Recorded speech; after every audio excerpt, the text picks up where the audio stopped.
Hello guys! Meron lang ako ikwento. I-share lang din. Dito sa Taiwan guys, pag halimbawa mga grocery store, mga 7-Eleven, Family Mart, mga ganun. Tapos halimbawa gusto mong bibili ng plastic, yun wala kang ikubag yung ganun.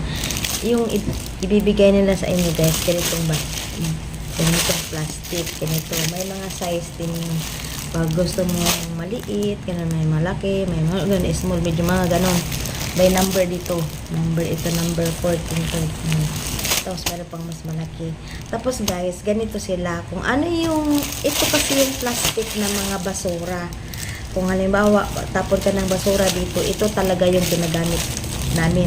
Mayroon tong kulay, mayroong, dito sa lugar namin, New Taipei, pink.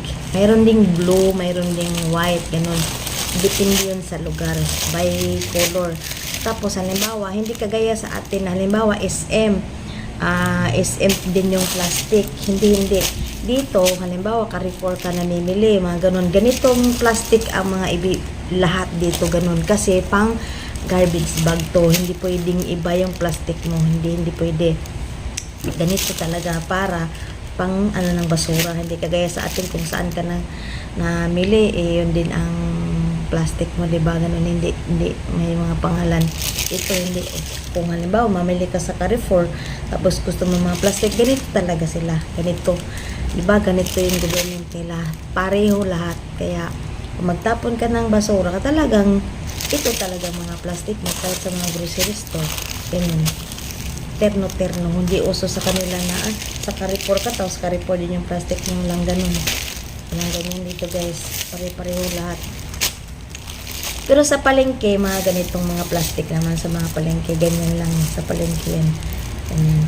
Ito naman sa ganitong mga plastic naman guys, siya, paano ba, may mga recycle, ganyan. Dito mo ilalagay mga bote, dito mo siya ilalagay, pwede siyang itapon.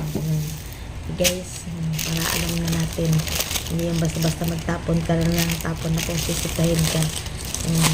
Basta doon nga supermarket, ganito yung mga plastic nila. Okay guys, wala lang, share ko lang. Thanks for watching, bye!